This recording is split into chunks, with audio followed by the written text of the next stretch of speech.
नमस्कार, स्वागत है आप सभी का हमारे बुलेटिन में। मैं हूं आपके साथ अंशिका। रुक करेंगे आज की बड़ी खबरों का। प्रधानमंत्री नरेंद्र मोदी ने मंगलवार को 9वें आयुर्वेद दिवस पर नई दिल्ली के अखिल भारतीय आयुर्वेद संस्थान से देश को स्वास्थ्य क्षेत्र संबंधित 12,850 करोड़ रुपए की परियोजनाओं की सौगात दी।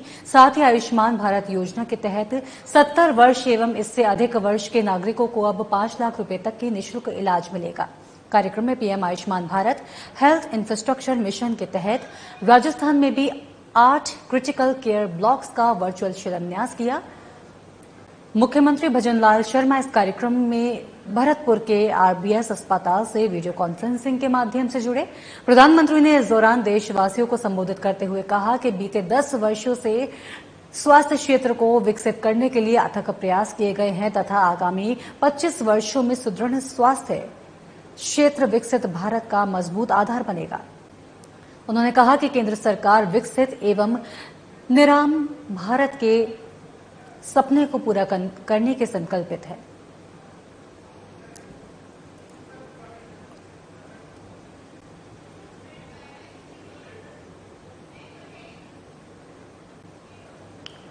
वर्ल्ड स्ट्रोक डे के मौके पर NHBH NIMS heart and brain hospital द्वारा एक जागरूकता अभियान चलाया गया, जिसमें अस्पताल के चिकित्सकों द्वारा स्ट्रोक की रोकथाम, उपचार और फास्ट रिकवरी के बारे में लोगों को अवेयर किया गया। इस मौके पर एक विशेष कैंपेन भी चलाया गया, जिसमें स्ट्रोक से उभर चुके मरीजों द्वारा बीमारियों एवं चुनौतियों से उभरने की प्रेरक कहानियां भी शेयर की गई।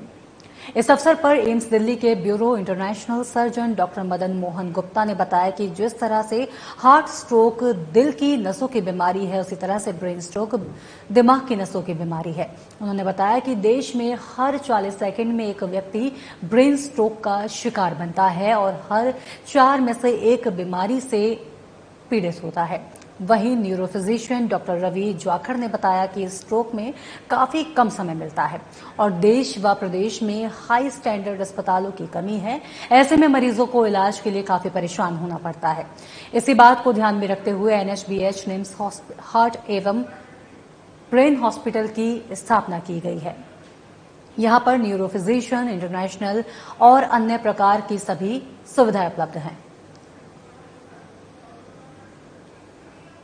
ब्रेन के सिम्टम्स में केवल इतना सा रखें कि जैसे कोई बच्चा खेल रहा है या कोई आदमी है जो अपना नॉर्मल काम करता है, लेकिन अचानक से अगर उसका बोलना बंद हो जाए, आवाज चली जाए, हाथ पैर में कमजोरी आ जाए, चक्कर खा के गिर जाए या बोले आंख में दिखाई नहीं दे रहा है या मुझे तुतलाहट आ रही है और मैं बेहोश हो जाए और सर में बहुत तेज दर्द और उल्टियां हो जाए, ये सारे ब्रेन स्ट्रोक के लक्षण हो सकते हैं। अगर ऐसा हुआ है तो घर पे वेट ना करें कि खाने पीने से हो गया या किसी और से हो गया, तुरंत हॉस्पिटल लेके जाएं, सीटी स्कैन एमआरआई कराएं और सीटी स्कैन एमआरआई में जब एक बार डायग्नोसिस बन जाए तो अगर उसमें दवाई की जरूरत है तो दवाई लगवाएं, जो 4.5 घंटे का इंजेक्शन।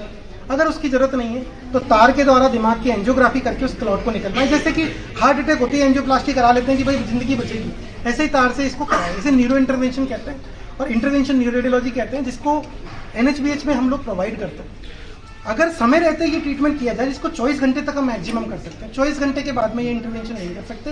हाँ, अगर किसी की नस में 90% ब्लॉकेज है, 99% भी ब्लॉकेज है, तो भी उसे तार के द्वारा बिना चीर फाड़ के सही किया सकते हैं। आज एक मैसेज समाज में हम देना चाहते हैं इस आपके चैनल के माध्यम से कि एक जो लकवा है या पक्षाघात है, ये एक बहुत जो है जटिल बीमारी है, लेकिन अच्छी जो सूचना है, गुड न्यूज इज कि इसका समय रहते अगर इलाज किया जाए तो ये चीज काफी हद तक इसका इलाज भी संभव है।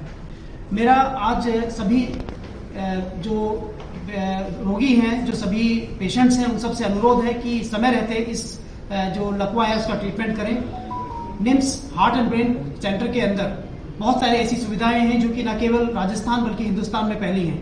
तो आप सभी से अनुरोध है कि इन सुविधाओं का भरपूर उपयोग करें और समय रहते अपने मरीज को यहाँ लेके आए ताकि उसका इलाज संभव हो पाए। राजस्थान सरकार में कैबिनेट मंत्री और झोटवाड़ा से लोकप्रिय बीजेपी विधायक कर्नल राज्यवर्धन राठौड़ ने मंगलवार को दीपावली स्नेह मिलन समारोह में पधारे।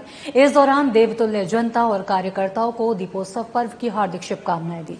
कर्नल राज्यवर्धन राठौड़ ने सभी के अपार स्नेह और आत्मीयता के लिए अत्यंत आभार जताया। कर्नल राज्यवर्धन राठौड़ ने कहा कि सामूहिकता के लिए उत्सव मनाने की हमारी ये संस्कृति समाज में परस्पर प्रेम और विश्वास की भावना को मजबूत करती है।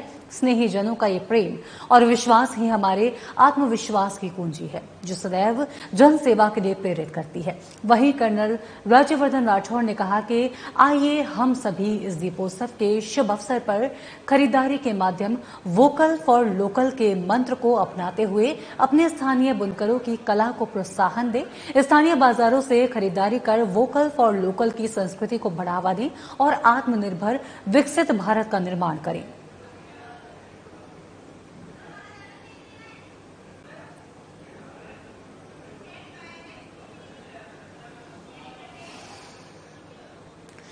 बीजेपी प्रदेश अध्यक्ष मदन राठौड़ ने आज प्रदेश कार्यालय में डूंगरपुर पूर्व विधायक देवेंद्र कटारा को बीजेपी का दुपट्टा पहनाकर बीजेपी परिवार में शामिल किया। बीजेपी प्रदेश अध्यक्ष मदन राठौड़ ने कहा कि बीजेपी परिवार की पूंजी इसके कार्यकर्ता है। कहीं कोई कार्यकर्ता अगर किसी कारण बीजेपी परिवार से अलग हो गया है तो उन सबको परिवार में शामिल कर बीजेपी को सुदृढ़ करने का कार्य किया जा रहा है। प्रदेश अध्यक्ष मदन राठौड़ ने कहा कि पूर्व विधायक देवेंद्र कटारा अच्छे वक्ता और बीजेपी परिवार की विचारधारा के आधार पर कार्य करने वाले राजजन नेता हैं। 84 प्रवास के दौरान देवेंद्र कटारा से मिलकर पुनः परिवार में शामिल होकर बीजेपी को मजबूत करने का आग्रह किया गया तो उन्होंने सहर्ष स्वीकार किया और विश्वास दिलाया कि क्षेत्र में बीजेपी को मजबूत करने के लिए एकजुट होकर कार्य करेंगे। बीजेपी की सदस्यता ग्रहण करने के बाद पूर्व विधायक देवेंद्र कटारा ने कहा कि 2018 के बाद कुछ परिस्थितियों के चलते परिवार से दूर हो गया था, लेकिन अब प्रदेश अध्यक्ष मदन राठौड़ के सानिध्य में एक बार फिर पार्टी की सेवा करने का मौका मिला है। ऐसे में अब बीजेपी कार्यकर्ता के तौर पर डूंगरपुर के साथ उदयपुर संभाग के पार्टी के लिए समर्पित भाव से कार्य करेंगे।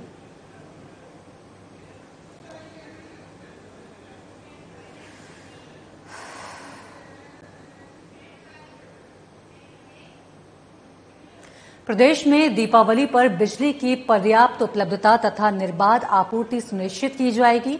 ऊर्जा विभाग के अतिरिक्त मुख्य सचिव आलोक ने इस संबंध में बिजली कंपनियों को भी सभी आवश्यक इंतजाम सुनिश्चित करने के दिशा निर्देश दिए। डिस्कॉम्स चेयरमैन तथा जयपुर विद्युत वितरण निगम के प्रबंधक निदेशक आरती डोंगरा ने मंगलवार को डिस्कॉम अभियंता के साथ दीपावली पर विद्युत आपूर्ति की स्थिति की समीक्षा की और तीनों वितरण कंपनियों में ग्रिड सब स्टेशनों पर अभियंता की ड्यूटी लगाने के साथ ही आपूर्ति में व्यवधान की किसी भी स्थिति में फॉल्ट रेक्टिफिकेशन टीम को तैयार करने के निर्देश दिए। साथ ही साथ उल्लेखनीय है कि जयपुर डिस्कॉम के 225 सहायक अभियंता कार्यालयों में कुल 332 RFTRT कार्यकर्ता कार्यरत हैं, जो फॉल्ट की किसी भी स्थिति में आपूर्ति बहाल करते हैं।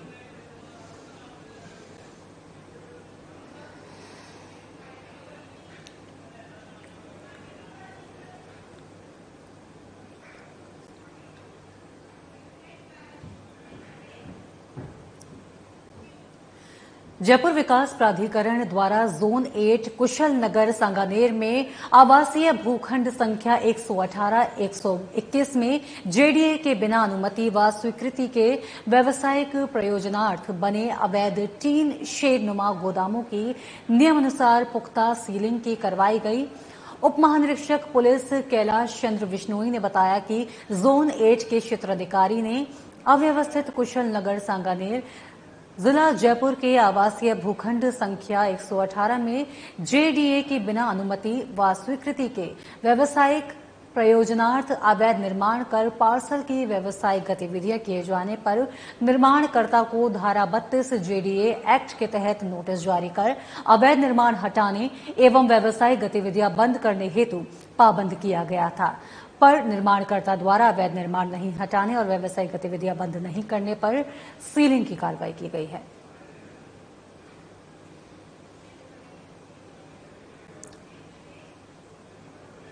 नौवें आयुर्वेद दिवस के उपलक्ष्य पर जोरावर सिंह गेट स्थित राष्ट्रीय आयुर्वेद संस्था मानद विश्वविद्यालय में कार्यक्रम का आयोजन किया गया। इस अवसर पर कुलपति प्रोफेसर संजीव शर्मा ने भगवान धन्वंतरी की पूजा की। देश में राष्ट्रीय आयुर्वेद संस्था जयपुर को NCISM द्वारा A ग्रेड मिलने पर चिकित्सकों, अधिकारियों, कर्मचारियों को कुलपति प्रोफेसर संजीव शर्मा ने सम्मानित किया। वहीं 9वें आयुर्वेद दिवस के अवसर पर कुलपति प्रोफेसर संजीव शर्मा संस्था के विद्यार्थी, चिकित्सकों, शिक्षकों, अधिकारियों एवं कर्मचारियों को संबोधित करते हुए नजर आए। कुलपति प्रोफेसर संजीव शर्मा ने कहा कि प्रतिवर्ष धनतेरस धन्वंतरि जयंती के दिन राष्ट्रीय आयुर्वेद दिवस मनाने का संकल्प लिया गया। आयुर्वेद दिवस समाज में विश्व कल्याण के लिए, जन कल्याण के लिए, प्रत्येक व्यक्ति के कल्याण के लिए आयुर्वेद की चेतना जागृत करने के लिए ये दिवस मनाया जाता है। वहीं कार्यक्रम में अंतर्गत रन फॉर आयुर्वेद और विशाल निःशुल्क आयुर्वेदिक चिकित्सा शिविर के साथ साथ विभिन्न गतिविधियों का आयोजन किया गया। एक दिवसीय निःशुल्क चिकित्सा शिविर में 800 से अधिक लोगों ने लाभ लिया। विश्व के कई देशों में 9वां आयुर्वेद दिवस मनाया जा रहा है। भारत सरकार के द्वारा 2016 से आयुर्वेद दिवस मनाने का एक संकल्प लिया गया था और ये आयुर्वेद दिवस धन त्रयोदश यानी धन्वंतरि त्रयोदश वाले दिन मनाया जाता है। आज धनतेरस है, धन्वंतरि त्रयोदश है। मैं आयुर्वेद दिवस की एवं धन्वंतरि त्रयोदश की सबको बहुत बहुत शुभकामनाएं देता हूं। और ये जो दिन मनाया जाता है आयुर्वेद दिवस, ये एक समाज में विश्व कल्याण के लिए, जन कल्याण के लिए, प्रत्येक व्यक्ति के कल्याण के लिए, आयुर्वेद की चेतना को जागृत करने के लिए ये दिवस मनाया जाता है। इस दिवस पर और इस दिवस से पहले कई तरह के प्रोग्राम भारत सरकार के द्वारा, भारत सरकार के संस्थानों के द्वारा एवं सभी आयुर्वेद के संस्थानों के द्वारा आयोजित किए जाते हैं, जिसमें लोगों तक हम पहुंच सकें, लोगों की चिकित्सा, लोगों के स्वास्थ्य के संवर्धन हेतु हम प्रयास कर सकें। पुलिस महानिदेशक उत्कल रंजन साहू ने मंगलवार को पुलिस मुख्यालय में लौह पुरुष सरदार वल्लभ भाई पटेल की जयंती के उपलक्ष्य में पुलिस अधिकारियों और पुलिस कर्मियों को राष्ट्रीय की एकता, अखंडता और सुरक्षा में स्वयं को समर्पित करने की शपथ दिलाई। डीजीपी साहू ने पुलिस मुख्यालय के एडीजी, आईजी, डीआईजी और एसपी स्तर के ऑफिसर सहित अन्य अधिकारियों और कार्मिकों को शपथ दिलाते हुए देशवासियों के बीच भी राष्ट्रीय एकता के संदेश के प्रसार का आह्वान किया। समस्त अधिकारियों और कार्मिकों ने देश में एकता की भावना की शपथ ली, जिससे सरदार वल्लभ भाई पटेल की दूरदर्शिता और कार्यों से संभव बनाया जा सका। इस अवसर पर सभी ने देश की आंतरिक सुरक्षा सुनिश्चित करने में योगदान करने का संकल्प लिया।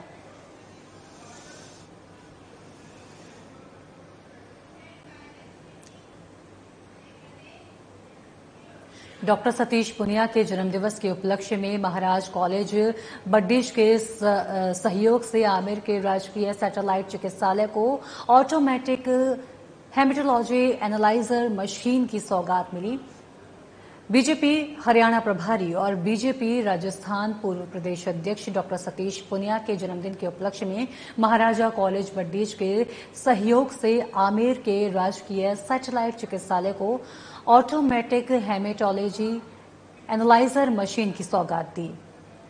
उक्त मशीन से चिकित्सीय व्यवस्थाएं सुदृढ़ होंगी, जिससे आमजन को गुणवत्तापूर्ण चिकित्सीय सुविधाएं मिल सकेंगी।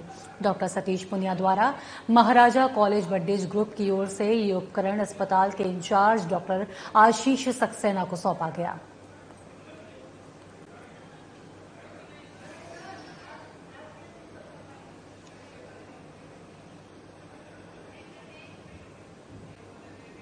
बानसूर में धनतेरस के अवसर पर दुकानों पर रही ग्राहकों की खासी भीड़ देखी गई। बता दें कि बर्तनों की दुकानों पर और साथ ही साथ ज्वेलरी की दुकानों सहित रेडीमेड कपड़े, किराना की दुकानों पर ग्राहकों की भीड़ देखी गई। कई लोगों ने जमकर खरीदारी की। वहीं पटाखों की दुकानों पर भी ग्राहकों की जमकर खरीदारी करते हुए ग्राहकों को देखा गया। कस्बे के मुख्य मार्ग पर भीड़ के चलते जाम की स्थिति बनी रही। रुक रुक कर जाम लगता रहा। धनतेरस के अवसर पर लोगों ने झाड़ू और शुभ सामग्री खरीदते हुए लोग नजर आए। बानसूर पुलिस ने लगातार बाजार में गश्त करती हुई नजर आई।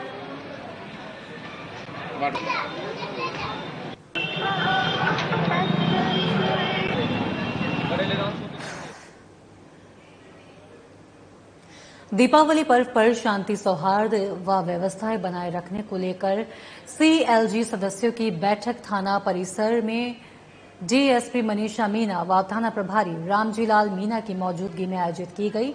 डीएसपी मनीषा मीना ने बताया कि बैठक में 5 दिवसीय दीपोत्सव को लेकर कस्बे में शांति व अमन चैन बनाए रखने को लेकर के सदस्यों का आह्वान किया गया। वहीं ध्वनि प्रदूषण से बचाव के लिए जन सहयोग की अपील की गई। बैठक में दीपावली पर सीएलजी सदस्यों की ओर से गतिविधियों पर निगरानी रखने व घटनाओं की जानकारी देने सहित अन्य मुद्दों पर विचार विमर्श किया गया। इस मौके पर सीएलजी सदस्यों ने पर्व को देखते हुए भीड़भाड़ वाले इलाकों पर ट्रैफिक व्यवस्था, बाजारों में चौपाई वाहनों पर रोक व बैरिकेडिंग सहित अन्य सुझाव दिए। वहीं सीएलजी सदस्यों ने कस्बे में अपराधों पर अंकुश लगाए जाने की भी बात की। इस अवसर पर सीएलजी सदस्य मौजूद रहे। जैसे गश्त प्रॉपर नहीं हो रही, रोड एक्सीडेंट काफ़ी ज़्यादा हो रहे हैं, ऐसे करके थोड़े महिलाओं के भी मुद्दे थे, सेंसिटिव मुद्दे थे, तो उन्होंने मुझे पर्सनली आके बताया। तो मैं पूरी कोशिश करूंगी, मैं और एसएसपी साहब मिलकर उन मुद्दों को सॉल्व करें और जो आपको हमसे उम्मीदें हैं वो पूरी करें। आने वाले 5 दिन के त्यौहार के लिए, दिवाली के लिए आपको हार्दिक शुभकामनाएं। सुरक्षा की पूरी गारंटी हमारी है, आप निश्चिंत होकर त्यौहार। उन्होंने बोला अपनी पुलिस चौकी पे स्टाफ बढ़ना चाहिए, उनका पॉइंट ये था। तो वो हमारे स्टाफ की कमी है खाने पे ही है, तो हम इससे उच्च अधिकारियों से बात करेंगे उसके लिए। दूसरा, अपने जो राजगढ़ का मेन मार्केट है उसमें जाम की बहुत समस्या है। लोग ट्रैफिक रूल्स फॉलो नहीं हो रहे हैं, गाड़ियाँ कैसे बेतरतीब खड़ी कर जाते हैं, ई रिक्शा वाले, थोड़ा जाम की सिचुएशन रहती है वहाँ पे, तो उस चीज़ को हम दिख पाएंगे। धन्वंतरी जयंती के अवसर पर मंगलवार को हरिश्चंद्र माथुर लोक प्रशिक्षण संस्थान में नवम आयुर्वेद दिवस समारोह आयोजित किया गया। इस अवसर पर प्रदेश में उत्कृष्ट कार्य करने वाले 37 चिकित्सक व कर्मियों का सम्मान किया गया। इस दौरान आयुर्वेद एवं भारतीय चिकित्सा पद्धति विभाग के प्रमुख शासन सचिव भवानी सिंह देथा ने कहा कि आयुर्वेद न केवल रोगों के उपचार में सहायक है बल्कि समग्र स्वास्थ्य और कल्याण को बढ़ावा देता है। उन्होंने आयुर्वेद को आधुनिक चिकित्सा पद्धति के साथ एकीकृत करने पर भी बात की। आयुर्वेद भारत की समृद्ध सांस्कृतिक विरासत का एक महत्वपूर्ण हिस्सा है और हमारे स्वास्थ्य व कल्याण के लिए एक अनमोल उपहार है। उन्होंने सभी से गांव के अंतिम व्यक्ति तक गुणवत्तापूर्ण आयुष चिकित्सा सेवा उपलब्ध करवाने की दिशा में कार्य करने का आह्वान किया।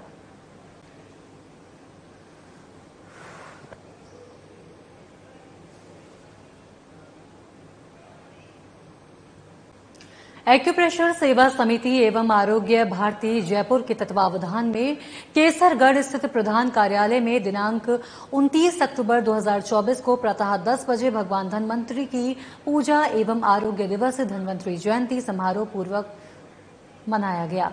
कार्यक्रम में विशिष्ट अतिथि सेवा भारती समिति राजस्थान क्षेत्र के संयोजक मूलचंद सोनी, जयपुर प्रांत संयोजक द्वारिका प्रसाद, युगल किशोर जी, माणक चंद जी, आयुर्वेद विभाग के पूर्व अतिरिक्त निदेशक डॉक्टर सुशील दत्त शर्मा, पूर्व अतिरिक्त निदेशक doctor Jitendra Kothari, doctor NK ओझा, डॉक्टर गोविंद पारिक मुख्य वक्ता के रूप में रहे। डॉक्टर पीयूष त्रिवेदी और डॉक्टर शिल्पा त्रिवेदी ने भी सेवा समिति के सेवा कार्य के बारे में बताया। कार्यक्रम में 100 से अधिक संख्या में लोगों ने भाग लिया।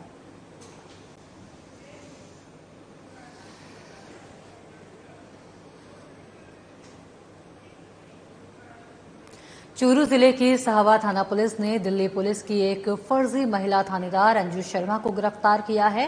12वीं पास उक्त युवती खुद 10वीं में 3 बार फेल हो चुकी है, लेकिन उसके द्वारा बेरोजगार युवाओं को सरकारी नौकरी का झांसा देकर करोड़ों रुपए की ठगी करने का मामला सामने आया है। पुलिस को इसके पास दिल्ली पुलिस का फर्जी ID कार्ड एवं मोबाइल में दिल्ली पुलिस की यूनिफॉर्म पहने फोटोग्राफ व वीडियो मिले हैं। SP जय यादव ने बताया कि सूचना मिली कि देवगढ़ निवासी युवती अंजू शर्मा पिछले काफी समय से दिल्ली पुलिस की महिला उप निरीक्षक बनकर VIP सुविधा ले रही है और बेरोजगार युवक युवतियों को सरकारी नौकरी में भर्ती कराने के एवज में लाखों रुपए ऐंठती है। SP यादव ने बताया कि गोपनीय रूप से जानकारी ली गई थी। युवती ने लोगों को नौकरी लगाने का झांसा देकर लाखों रुपए ऐंठने की बात भी स्वीकारी है। आरोपी महिला थानेदार ने किस किस से ठगी की वारदात को अंजाम दिया है, इसकी जानकारी के लिए एक विशेष टीम का गठन किया गया है।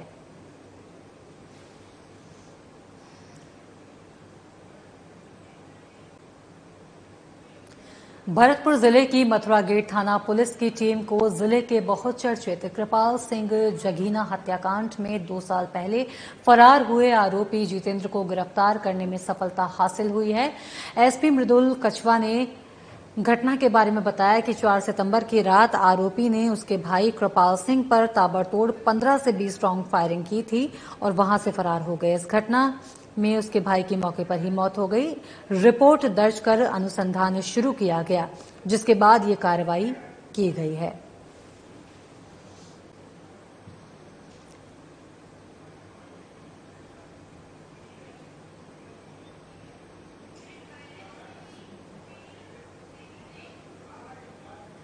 जयपुर में सवाई मानसिंह हॉस्पिटल की सुपर स्पेशलिटी विंग में आज व्यवस्थाएं ठप हो गईं। सुबह हॉस्पिटल में दिखाई गई सैकड़ों मरीजों को बिना डॉक्टर को दिखाए ही जाना पड़ा। इसके पीछे का कारण कंप्यूटर ऑपरेटर की हड़ताल थी। करीब 2 महीने से वेतन नहीं मिलने पर नाराज ऑपरेटरों ने आज सुबह काम बंद कर दिया। इस कारण यहां ना तो ओपीडी की पर्ची कटी और ना ही जांच के बिल बने। इस कारण लाइन में कुछ देर तक खड़े रहने के बाद वहां से मरीज बिना डॉक्टर को दिखाए वापस लौट गए। वहीं प्रदर्शन कर रहे ऑपरेटरों ने बताया कि एसएसबी में करीब 30 से 35 कंप्यूटर ऑपरेटर हैं। इनका कॉन्ट्रैक्ट दीपक एंटरप्राइज फर्म के पास है। फर्म के ठेकेदार ने पिछले 2 महीने से एक भी कर्मचारी का वेतन नहीं दिया है। दीपावली के त्योहार पर ठेकेदार ने वेतन देने से मना कर दिया। इससे आज नाराज होकर सभी ने काम बंद कर दिया।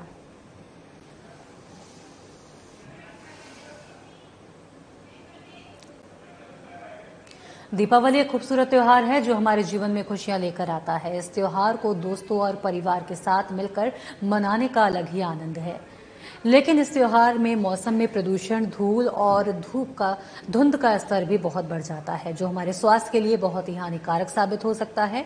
दिवाली के समय होने वाले वायु प्रदूषण से अस्थमा, ब्रोंकाइटिस और सीओपीडी जैसी सांस की बीमारियों का खतरा बढ़ जाता है। इसके अलावा आंखों में जलन, खुजली, लालपन, आंखों से पानी आना, आंखों में संक्रमण होने का खतरा भी रहता है। इसलिए थोड़ा सावधानी बरतते हुए हम त्योहार मनाने का आनंद ले सकते हैं। बच्चों को आतिशबाजी के समय बड़ों के साथ रहना आवश्यक है, जिससे वे सुरक्षित रूप से त्योहार का आनंद ले सके। साथ ही खान पान में भी सावधानी रखने की आवश्यकता है। खासतौर से ब्लड प्रेशर और शुगर के मरीजों को ब्लड शुगर कंट्रोल में रखना चाहते हैं तो रोजाना नियमित तौर पर एक्सरसाइज जरूर करें। त्योहार के समय इस रूटीन को जरा भी नजरअंदाज न करें। अच्छी और पर्याप्त नींद जरूर लें। दिवाली के समय खुद को हाइड्रेट जरूर रखें। दिन भर में ढेर सारा पानी पिएं। आप हर्बल टी और जूस आदि का भी प्रयोग कर सकते हैं। इससे आपका स्वास्थ्य भी अच्छा बना रहेगा। यदि फिर भी किसी भी प्रकार की स्वास्थ्य समस्या होती है तो चिकित्सक से परामर्श लेने में लापरवाही बिल्कुल भी न बरतें। दिवाली के त्योहार पे खूब धूमधाम से मनाते हैं लोग, खुशी से मनाते हैं। इसमें कोई दुर्घटना नहीं हो, इसके लिए मैं यही चाहूंगा कि पटाखों को किसी बड़े की छत्र छाया में चलाएं या इंस्ट्रक्शंस दें, उसी तरीके से चलाएं। हमेशा जहां पटाखे चले जा रहे हैं वहां एक बाल्टी पानी रखें। अगर हो सके तो सैंड रख लें, बट बाल्टी एक पानी जरूरी है कि जैसे फुलझड़ी अगर जलाई है तो उसको उस बाल्टी में डाल दें, जिससे पैर में जले नहीं। या जो चिंगारी है उससे थोड़ा दूर हटके जलाएं। अब जैसे प्रदूषण होता है तो इसमें एलर्जी होने की संभावना भी होती है, आंखों लाल हो जाती है, खुजली चलती है, जलन पड़ती है। इससे बचाव के लिए कि कम से कम धुएं वाले ही पटाखे यूज करें। इनसे सांस की तकलीफ भी हो सकती है, सीओपीडी की तस्वीर, अस्थमा हो जाता है। तो ये गंभीर रोग हैं, इस समय थोड़ा सावधानी बच्चे बरतनी चाहिए जो इन रोगों से पीड़ित है। और सेम वो मैं कहूँगा मिठाइयों के हिसाब से कि भाई ब्लड शुगर, ब्लड प्रेशर वाले लोग जो है मिठाइयों का सेवन कम से कम करें, मन पे संयम रखें और त्योहार अच्छी तरह से मने, इसकी शुभकामनाएं सभी जनवासियों को करता हूँ। और फिलहाल इसी के साथ इस बुलेटिन में इतना ही। नमस्कार।